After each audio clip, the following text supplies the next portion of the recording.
Hello, I am back. It is Jen Eden, founder of the Sugar Freedom Method and the Anti-Inflammation, Anti-Addiction Freedom Club.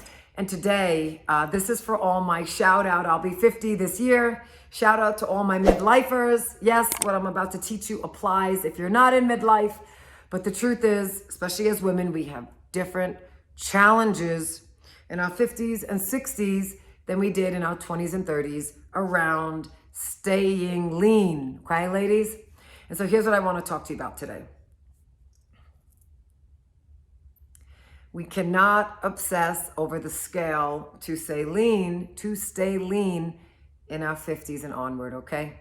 You may know this already, but dieting and reducing calories, okay, does not take weight off us. It puts us in starvation mode and you will not lose weight. Number two, you cannot keep exercising, burning out your adrenals, okay, and working your knees to the point of knee surgery. I know all my runners who hire me, okay, you're screwing yourself. And so exercise in the 50s into the 60s, okay, does not keep you lean. It messes with you. And so what I need you to work on, and women are like, wait, what? Yes, we have different needs in our 50s, 60s, and I'll say 70s, but this midlife piece, yes, to stay lean. And that is, I need you to focus on your emotional health. Oh shit, I said it. Someone needs to say it, okay?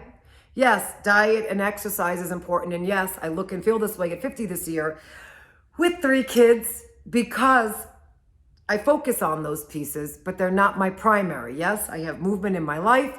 And yes, my diet is clean for myself. Sugar's there, but not a lot. And I really do watch the inflammation. But what we never talk about, or a lot of people don't talk about when it comes to being lean later in life, is what the hell is our emotional health, okay? Do we enjoy the career we're in?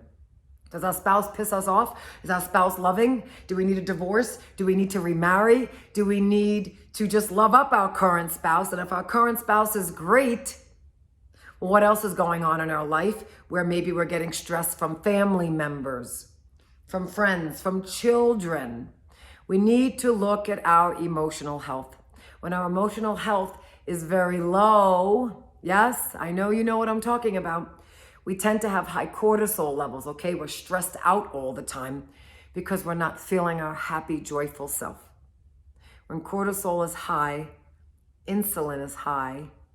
And if you didn't know it, insulin is the hormone that tells the body to store every friggin' calorie that we're eating. And so emotional health just isn't something I pulled out of my bag of tricks to talk to you about today. There's an actual hormonal component to being happy.